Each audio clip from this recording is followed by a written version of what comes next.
ਮੁਹੰਮਦ ਸੱਲੱਲਾਹੁ ਅਲੈਹਿ ਵਾਲੀ ਵਸੱਲਮ ਦਾ ਜ਼ਹੂਰ। ਲੌਹ ਮਹਿਫੂਜ਼ 'ਤੇ ਲਿਖਿਆ ਪਾਕ ਕਲਮਾ, ਜਿਹਦਾ ਦੂਸਰਾ ਹਿੱਸਾ ਮੁਹੰਮਦ ਮੁਸਤਫਾ ਦਾ ਨਾਮ ਸੀ, ਰੱਬ ਨੇ ਗੈਬੋਂ ਨੂਰ ਦਾ ਨਕਸ਼ਾ ਖਿੱਚਿਆ ਸੀ ਤੇ ਉਹ ਨੂਰ ਹਜ਼ਰਤ ਆਦਮ ਤੋਂ ਹਜ਼ਰਤ ਇਬਰਾਹੀਮ ਅਲੈਹਿਸਲਾਮ ਤੇ ਫਿਰ ਹਜ਼ਰਤ ਇਸਮਾਈਲ ਅਲੈਹਿਸਲਾਮ ਦੀ ਔਲਾਦ ਵਿੱਚ ਪੀੜ੍ਹੀਓਂ ਪੀੜ੍ਹੀ ਹੁੰਦਾ ਕੁਰੈਸ਼ ਦੇ ਇੱਕ ਨੇਕ ਜਵਾਨ ਅਬਦੁੱਲਾ ਤੀਕਰ ਪਹੁੰਚਿਆ। ਬੀਬੀ ਆਮਨਾ ਨੂੰ ਰੋਜ਼ ਰਾਤ ਨੂੰ ਬਿਸ਼ਾਰਤ ਦਿੱਤੀ ਜਾਂਦੀ ਸੀ, ਤੇਰੀ ਗੋਦੀ ਵਿੱਚ ਉਮਤਾਂ ਦਾ ਸਰਦਾਰ ਏ। ਅਬਦੁਲ ਮੁਤਲਬ ਨੇ ਸੁਫਨਾ ਵੇਖਿਆ ਸੀ ਭਈ ਇੱਕ ਨੂਰ ਸਾਡੇ ਘਰ ਤੇ ਨਾਜ਼ਲ ਹੋ ਰਿਹਾ ਏ। ਔੜਕ ਰੱਬ ਦੀਆਂ ਰਹਿਮਤਾਂ ਜੋਸ਼ ਵਿੱਚ ਆਈਆਂ ਤੇ ਹਜ਼ਰਤ ਅਬਦੁੱਲਾ ਦੀ ਮੌਤ ਤੋਂ 4 ਮਹੀਨੇ ਪਿੱਛੇ ਸਾਰੀ ਕਾਇਨਾਤ ਤੇ ਬਹਾਰ ਆ ਗਈ। ਜ਼ਮੀਨ ਦੀ ਝੋਲੀ ਭਰ ਗਈ, ਕਲੀਆਂ ਹੱਸ ਪਈਆਂ, ਹਰ ਪਾਸੇ ਸਾਵੇ ਪੀਲੇ ਤੇ ਕਰਮਚੀ ਰੰਗੇ ਫੁੱਲ ਖਿੜ ਪਏ, ਤਾਰੇ ਡਲਕਣ ਲੱਗੇ, ਚੰਦ ਤੇ ਸੂਰਜ ਨੇ ਨਵੇਂ ਸਿਰਿਓਂ ਚਮਕਣ ਦਾ ਵੱਲ ਸਿੱਖਿਆ, ਜ਼ਿੰਦਗੀ ਨੂੰ ਨਵਾਂ ਚੋਲਾ ਮਿਲ ਗਿਆ। ਸਵੇਰ ਦੀ ਹਵਾ ਦੇ ਠੰਡੇ ਬੁੱਲੇ ਮਸਤ ਹੋ ਕੇ ਮਹਿਕਣ ਲੱਗ ਪਏ, ਥੱਲਾਂ ਦੀ ਰੇਤ ਚਮਕਾਰੇ ਮਾਰਨ ਲੱਗ ਪਈ, ਬਾਗਾਂ ਵਿੱਚ ਬਹਾਰਾਂ ਆ ਗਈਆਂ, ਜ਼ਮੀਨਾਂ ਦੇ ਦੁਤਾਰੇ ਰਾਗ ਅਲਾਪਣ ਲੱਗ ਪਏ, ਚੜ੍ਹਦੇ ਵੱਲੋਂ ਨੂਰ ਚਮਕਿਆ ਤੇ 9 ਰਬੀਉਲ ਅੱਵਲ 20 ਅਪ੍ਰੈਲ 571 ਈਸਵੀ ਪੀਰ ਦੇ ਦਿਨ ਸਵੇਰ ਵੇਲੇ ਅਚਣਚੇਤ ਅਸਮਾਨਾਂ ਤੋਂ ਫਰਿਸ਼ਤਿਆਂ ਦਾ ਉਤਾਰਾ ਸ਼ੁਰੂ ਹੋ ਗਿਆ। ਹੂਰਾਂ ਸਲਾਤ ਤੇ ਸਲਾਮ ਦੇ ਮਲਹਾਰ ਗਾਉਣ ਲੱਗ ਪਈਆਂ ਤੇ ਅਰਸ਼ ਤੋਂ ਆਵਾਜ਼ ਆਈ, ਦਨ ਦਨ ਬੀਬੀ ਆਮਨਾ ਜਿਸ ਪਾਕ ਮੁਹੰਮਦ ਜਾਇਆ। ਮੁਬਾਰਕ ਏ ਉਹ ਮਾਂ ਜਿਹਦੀ ਕੁੱਖ ਵਿੱਚੋਂ ਹਜ਼ੂਰ ਸੱਲੱਲਾਹੁ ਅਲੈਹਿ ਵਾਲੀ ਵਸੱਲਮ ਵਰਗਾ ਲਾਲ ਪੈਦਾ ਹੋਇਆ, ਜਿਸ ਆਪਣੇ ਕਮਾਲ ਤੇ ਪਹੁੰਚ ਕੇ ਇਨਸਾਨੀਅਤ ਦੀ ਤਕਮੀਲ ਕੀਤੀ। ਅਰਸ਼ਾਂ ਦੇ ਕੁਦਸੀ ਇੱਕ ਦੂਸਰੇ ਨੂੰ ਮੁਬਾਰਕਾਂ ਦੇਣ ਲੱਗ ਪਏ ਤੇ ਜ਼ਮੀਨ ਨੂੰ ਬਸ਼ਾਰਤਾਂ ਮਿਲੀਆਂ, ਹੁਣ ਤੇਰੇ ਔਗਣਾਂ ਦੇ ਕੋੜ ਕੱਟੇ ਗਏ ਨੇ, ਹੁਣ ਆਦਮ ਦੀ ਔਲਾਦ ਦੇ ਆਕਾ ਤੇ ਪੇਸ਼ਵਾ ਜੰਮ ਪਏ ਨੇ, ਹੁਣ ਦੀਨ ਤੇ ਦੁਨੀਆ ਦੀ ਤਰੱਕੀ ਦੇ ਬੂਹੇ ਖੁੱਲ ਗਏ ਨੇ, ਹੁਣ ਗਰੀਬ ਤੇ ਬਖਤਾਵਰ ਇੱਕੋ ਕਤਾਰ ਵਿੱਚ ਖਲੋਣਗੇ, ਹੁਣ ਬਾਦਸ਼ਾਹ ਤੇ ਗੁਲਾਮ ਦਾ ਫਰਕ ਮਿਟ ਜਾਏਗਾ, ਹੁਣ ਤੌਹੀਦ ਦਾ ਬੋਲ ਉੱਚਾ ਹੋਵੇਗਾ, ਇੱਕ ਰੱਬ ਦੀ ਪੂਜਾ ਹੋਵੇਗੀ, ਹੁਣ ਹੱਕ ਦੀ ਭਾਲ ਕਰਨ ਵਾਲਿਆਂ ਨੂੰ ਇਰਫਾਨ ਬਖਸ਼ਿਆ ਜਾਵੇਗਾ। ਕੁਰਾਨ ਪਾਕ ਵਿੱਚ ਅੱਲਾਹ ਤਾਲਾ ਨੇ ਫਰਮਾਇਆ ਹੈ, ਅਖਜ਼ੱਲਾਹੁ ਮੀਸਾਕਲ ਅਵਲੀਨ, ਮਤਲਬ ਇਹ ਉਹ ਹਜ਼ਰਤ ਇਬਰਾਹੀਮ ਦੀ ਦੁਆ ਸੀ ਜਿਹੜੀ ਖਾਨਾ ਕਾਬਾ ਉਸਾਰਦਿਆਂ ਹਜ਼ਰਤ ਖਲੀਲੁੱਲਾਹ ਦੇ ਦਿਲੋਂ ਨਿਕਲੀ ਸੀ। ਇਹ ਉਹ ਹਜ਼ਰਤ ਮੂਸਾ ਦੀ ਤਮੰਨਾ ਤੇ ਈਸਾ ਦੀ ਖੁਸ਼ਖਬਰੀ ਸੀ। ਗਰਜ਼ ਸਾਰੇ ਪਹਿਲਾਂ ਆਉਣ ਵਾਲੇ ਨਬੀ ਤੇ ਰਸੂਲ ਸਭਨਾਂ ਤੋਂ ਆਖਰ ਵਿੱਚ ਆਉਣ ਵਾਲੇ ਮੁਰਸਲ ਬਾਰੇ ਇਰਸ਼ਾਦ ਕਰਦੇ ਦੁਆਈ ਮੰਗਦੇ ਰਹੇ। ਅਬਦੁਲ ਮੁਤਲਬ ਨੂੰ ਜਦੋਂ ਪਤਾ ਲੱਗਾ ਪਈ ਇਖਲਾਕ ਤੇ ਨੂਰ ਦਾ ਨੂਰੀ ਚੋਲਾ ਪਹਿਨ ਕੇ ਅਬਦੁੱਲਾ ਦੀ ਨਿਸ਼ਾਨੀ ਪੋਤਰਾ ਜੰਮ ਪਿਆ ਏ ਤੇ ਰੱਬ ਦਾ ਸ਼ੁਕਰ ਅਦਾ ਕੀਤਾ। ਯਤੀਮ ਪੋਤਰਾ ਗੋਦੀ ਚੁੱਕ ਕੇ ਚਾਈ ਚਾਈ ਕਾਬੇ ਵੱਲ ਟੁਰ ਪਏ ਤੇ ਜਾ ਕੇ ਦੁਆ ਕੀਤੀ, ਯਾ ਮਾਲਕਾ ਇਹ ਸਜਰੇ ਫੁੱਲ ਨੂੰ 2 ਜਹਾਨਾਂ ਵਿੱਚ ਬਰਕਤਾਂ ਤੇ ਸ਼ਾਨਾਂ ਦੇ ਭਾਗ ਲਾਈ। ਮੁਬਾਰਕਾਂ ਦੇਣ ਵਾਲਿਆਂ ਤੇ ਸ਼ਰੀਕਾਂ ਜਦੋਂ ਅਬਦੁਲ ਮੁਤਲਬ ਨੂੰ ਯਤੀਮ ਪੋਤਰੇ ਦਾ ਨਾਮ ਪੁੱਛਿਆ ਤੇ ਆਪ ਨੇ ਜਵਾਬ ਦਿੱਤਾ, ਮੁਹੰਮਦ ਸੱਲੱਲਾਹੁ ਅਲੈਹਿ ਵਾਲੀ ਵਸੱਲਮ ਹੋਵੇਗਾ, ਕਿਉਂ ਜੋ ਮੁਹੰਮਦ ਇੱਕ ਅੱਲਾਹ ਤਾਲਾ ਦੀ ਤਾਕਤ, ਮੁਹੰਮਦ ਇੱਕ ਸ਼ੌਕ ਤੇ ਪਿਆਰ ਦਾ ਖਜ਼ਾਨਾ, ਮੁਹੰਮਦ ਇਹ ਪਿਆਰਾ ਲਫ਼ਜ਼ ਏ ਜਿਹਦਾ ਨਾਮ ਲਿਆਂ ਲਬਾਂ ਮਿਲ ਜਾਂਦੀਆਂ ਨੇ, ਮੁਹੰਮਦ ਕਾਇਨਾਤ ਵਾਸਤੇ ਰਹਿਮਤ ਤੇ 2 ਜਹਾਨਾਂ ਦਾ ਫਖਰ ਏ, ਤਾਂ ਜੋ 2 ਜਹਾਨਾਂ ਵਿੱਚ ਉਹਨਾਂ ਦੀ ਤਾਰੀਫ ਕੀਤੀ ਜਾਵੇ। ਅਰਬ ਵਿੱਚ ਰਵਾਜ ਸੀ ਪਈ ਸ਼ਰੀਫਾਂ ਤੇ ਬਖਤਾਵਰਾਂ ਦੇ ਆਯਾਣੇ ਦੁੱਧ ਪਿਆਉਣ ਵਾਸਤੇ ਪਿੰਡਾਂ ਦੀਆਂ ਸਵਾਣੀਆਂ ਲੈ ਜਾਂਦੀਆਂ ਸਨ। ਇਸ ਤਰ੍ਹਾਂ ਉਹਨਾਂ ਦੀ ਮਾਲੀ ਇਮਦਾਦ ਵੀ ਹੋ ਜਾਂਦੀ ਸੀ ਤੇ ਆਯਾਣੇ ਦੀ ਦੇਖਭਾਲ ਤੇ ਪਰਵਰਿਸ਼ ਵੀ ਖੁੱਲੀ ਥਾਂ ਤੇ ਹੁੰਦੀ ਸੀ। 2-3 ਦਿਨ ਤੇ ਬੀਬੀ ਆਮਨਾ ਨੇ ਆਪਣੇ ਯਤੀਮ ਨੂੰ ਆਪ ਦੁੱਧ ਪਿਆਇਆ, ਫਿਰ ਦੁੱਧ ਪਿਆਉਣ ਲਈ ਅਬੂ ਲਾਹਬ ਦੀ ਗੋਲੀ ਸੋਬੀਆ ਦੇ ਹਵਾਲੇ ਕਰ ਦਿੱਤਾ। ਕੁਝ ਦਿਨਾਂ ਪਿੱਛੋਂ ਹਵਾਜ਼ਨ ਕਬੀਲੇ ਦੀਆਂ ਜ਼ਨਾਨੀਆਂ ਸ਼ਹਿਰ ਵੱਲ ਆਈਆਂ ਤਾਂ ਜੋ ਕੋਈ ਬੱਚਾ ਦੁੱਧ ਪਿਆਉਣ ਵਾਸਤੇ ਮਿਲ ਜਾਏ। ਉਹਨਾਂ ਵਿੱਚੋਂ ਮਾਈ ਹਲੀਮਾ ਬੀਬੀ ਆਮਨਾ ਦੇ ਘਰ ਆਈ ਤੇ ਬੱਚੇ ਨੂੰ ਯਤੀਮ ਜਾਣ ਕੇ ਸੋਚੀ ਪੈ ਗਈ, ਪਰ ਤਕਦੀਰ ਵੱਲੋਂ ਆਵਾਜ਼ ਆਈ, ਹਲੀਮਾ ਇਹ ਗੋਦੜੀ ਵਿੱਚ ਲਾ ਲਈ, ਇਹ 2 ਜਹਾਨਾਂ ਦੀ ਦੌਲਤ ਏ, ਜਿਹੜੀ ਕਣੀ ਨੂੰ ਮੋਤੀ ਬਣਨਾ ਹੁੰਦਾ ਏ ਉਹ ਸਿੱਪੀ ਦੇ ਮੂੰਹ ਵਿੱਚ ਡਿੱਗਦੀ ਏ। ਤੇਰੀ ਗੋਦੀ ਕਮਲੀ ਵਾਲਾ ਆਕਾ ਵੱਧੇ ਫੁੱਲੇਗਾ ਤੇ ਇਹਦੇ ਨਾਲ ਹਸ਼ਰ ਤੋੜੀ ਤੇਰਾ ਨਾਮ ਵੀ ਜ਼ਿੰਦਾ ਰਹੇਗਾ, ਨਾਲੇ ਇਸ ਯਤੀਮ ਦੀ ਤੁਫੈਲ ਤੇਰੀਆਂ ਫੰਡਰ ਬੱਕਰੀਆਂ ਤੇ ਉਠੜੀਆਂ ਨੂੰ ਦੁੱਧ ਵੀ ਮਿਲੇਗਾ। ਮਾਈ ਹਲੀਮਾ ਕਮਲੀ ਵਾਲੇ ਨੂੰ ਲੈ ਗਈ ਤੇ ਆਪ ਦੀ ਮੁਹੱਬਤ ਮਾਈ ਹਲੀਮਾ ਦੇ ਦਿਲ ਵਿੱਚ ਦਿਨੋਂ ਦਿਨ ਦੂਣ ਸਿਵਾਈ ਹੁੰਦੀ ਰਹੀ। ਮਾਈ ਯਤੀਮ ਦਾ ਮੂੰਹ ਸਿਰ ਚੁੰਮੇ, ਲੋਰੀਆਂ ਦੇਵੇ ਤੇ ਬੱਚੇ ਦੀ ਸੋਹਣੀ ਸ਼ਕਲ ਤੇ ਭੋਲੇ ਵਾਲੇ ਨੈਣ ਨਕਸ਼ ਵੇਖ ਕੇ ਸਦਕੇ ਤੇ ਵਾਰੀ ਹੁੰਦੀ ਜਾਵੇ। ਬੜੇ ਚਾਵਾਂ ਤੇ ਲਾਡਾਂ ਨਾਲ ਪਾਲਦੀ ਰਹੀ ਤੇ ਜ਼ਿੰਦਗੀ ਦੇ ਬਾਗ ਦਾ ਇਹ ਸਜਰਾ ਫੁੱਲ ਹਲੀਮਾ ਦੀ ਗੋਦ ਵਿੱਚੋਂ ਉਛਲ ਉਛਲ ਕੇ ਨਿਕਲਦਾ, ਪਥਰੀਲੀ ਜ਼ਮੀਨ ਤੇ ਰੁੜਦਾ, ਉੱਠ ਉੱਠ ਕੇ ਡਿੱਗਦਾ ਤੇ ਡਿੱਗ ਡਿੱਗ ਕੇ ਉੱਠਦਾ। ਇਸ ਤਰ੍ਹਾਂ ਕੁਦਰਤ ਇੱਕ ਜਮਾਂਦਰੂ ਹੁਕਮਰਾਨ ਦੇ ਇਰਾਦਿਆਂ ਨੂੰ ਮਜ਼ਬੂਤ ਕਰਦੀ ਰਹੀ ਤਾਂ ਜੋ ਆਉਣ ਵਾਲੀ ਉਮਰ ਵਿੱਚ ਕਾਇਨਾਤ ਦਾ ਜ਼ਰਰਾ ਜ਼ਰਰਾ ਹਜ਼ਰਤ ਮੁਹੰਮਦ ਮੁਸਤਫਾ ਸੱਲੱਲਾਹੁ ਅਲੈਹਿ ਵਸੱਲਮ ਦੀ ਤਾਬੇ ਕੀਤਾ ਜਾ ਸਕੇ।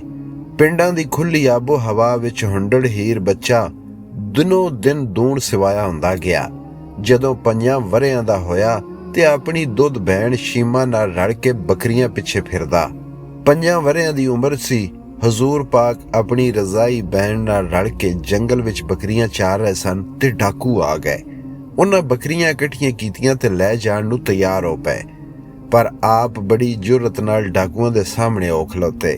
ਰਸਤਾ ਰੋਕ ਕੇ ਕਿਹਾ, ਤੁਸੀਂ ਇਹ ਬੱਕਰੀਆਂ ਨਹੀਂ ਲੈ ਜਾ ਸਕਦੇ। ਆਪ ਦੀ ਬਹਾਦਰੀ ਵੇਖ ਕੇ ਡਾਕੂ ਸਰਦਾਰ ਅੱਗੇ ਵਧਿਆ ਤੇ ਪੁੱਛਿਆ, ਕਾਕਾ ਤੇਰੇ ਬਾਪ ਦਾ ਨਾਮ ਕੀ ਹੈ? ਆਪ ਨੇ ਫਰਮਾਇਆ, ਅਬਦੁਲ ਮੁਤਲਿਬ। ਕੁਰੇਸ਼ ਦੇ ਸਰਦਾਰ ਨੂੰ ਸਾਰਾ ਅਰਬ ਜਾਣਦਾ ਸੀ। ਡਾਕੂ ਠਿਠੰਬਰ ਗਏ ਤੇ ਬੜੇ ਪਿਆਰ ਨਾਲ ਪੁੱਛਿਆ, ਤੇਰਾ ਨਾਮ ਕੀ ਹੈ? ਆਪ ਨੇ ਫਰਮਾਇਆ, ਮੁਹੰਮਦ ਸੱਲੱਲਾਹੁ ਅਲੈਹਿ ਵਸੱਲਮ। ਨਾਮ ਸੁਣ ਕੇ ਡਾਕੂ ਆਖਣ ਲੱਗਾ, ਕਾਕਾ ਤੇਰੇ ਮੱਥੇ ਦਾ ਨੂਰ ਡੜਕਾ ਮਾਰਦਾ ਏ।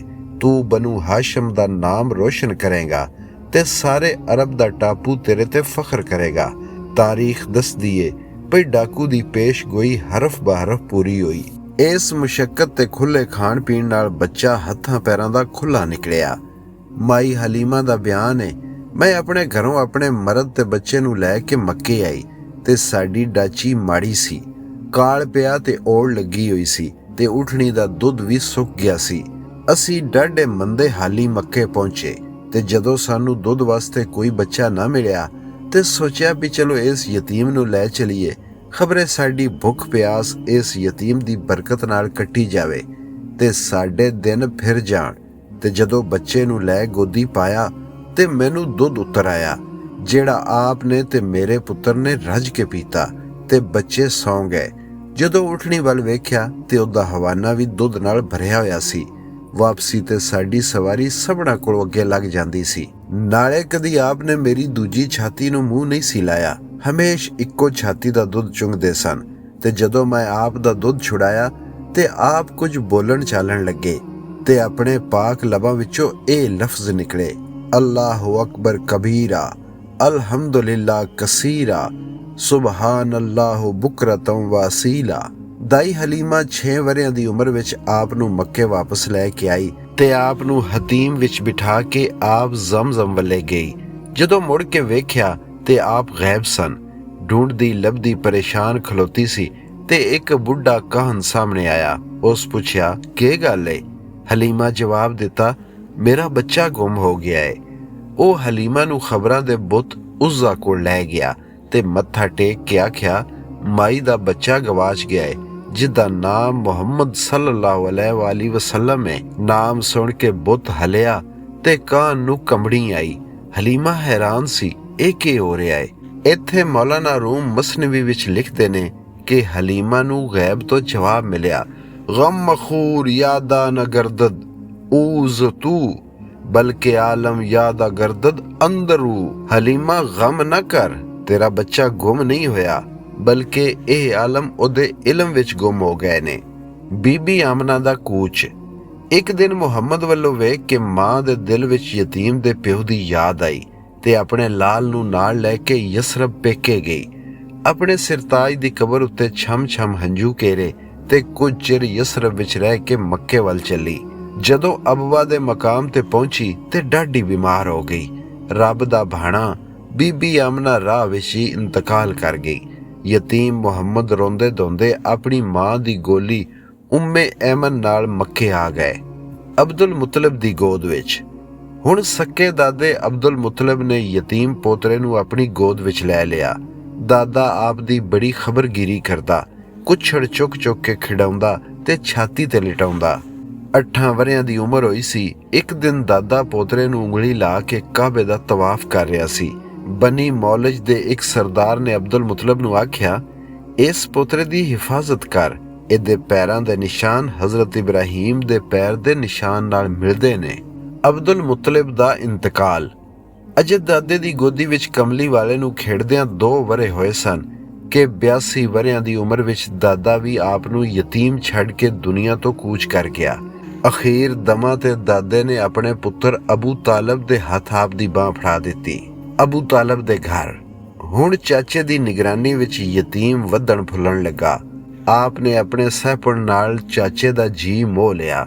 ਹਜ਼ੂਰ ਬਚਪਨ ਵਿੱਚ ਹੀ ਉੱਚਾ ਕਿਰਦਾਰ ਤੇ ਚੰਗੀਆਂ ਬਾਤਨੀ ਸਮਝਾਂ ਰੱਖਦੇ ਸਨ।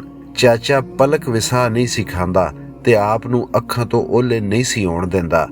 ਜਦੋਂ ਕਮਲੀ ਵਾਲੇ ਜ਼ਰਾ ਹੋਸ਼ ਸੰਭਾਲੀ, ਚਾਚੇ ਬੇਲੇ ਵਿੱਚ ਬੱਕਰੀਆਂ ਚਾਰਨ ਤੇ ਲਾ ਦਿੱਤਾ ਤਾਂ ਜੋ ਬੱਕਰੀਆਂ ਦੇ ਇੱਜੜ ਦੀ ਰਖਵਾਲੀ ਜਹਾਨ ਬਾਨੀ ਦਾ ਥੋ ਸਿਖਾ ਦਿੰਦੀ ਏ ਤੇ ਉਮਤਾਂ ਦੀ ਰਾਹਬਰੀ ਦਾ ਵੱਲ ਆ ਜਾਂਦਾ ਏ। ਦੁਨੀਆ ਦੇ ਤਾਰੀਖਦਾਨ ਲਿਖਦੇ ਨੇ ਭਈ ਅਬੂ ਤਾਲਬ ਦੀ ਮਾਲੀ ਹਾਲਤ ਬੜੀ ਪਤਲੀ ਸੀ ਤੇ ਗਰੀਬੀ ਪੁੱਜ ਕੇ ਸੀ। ਉਸ ਨੇ ਆਪਣੇ ਸੱਕੇ ਪੁੱਤਰ ਜਾਫਰ ਨੂੰ ਅਬਾਸ ਦੀ ਝੋਲੀ ਪਾ ਛੱਡਿਆ ਸੀ।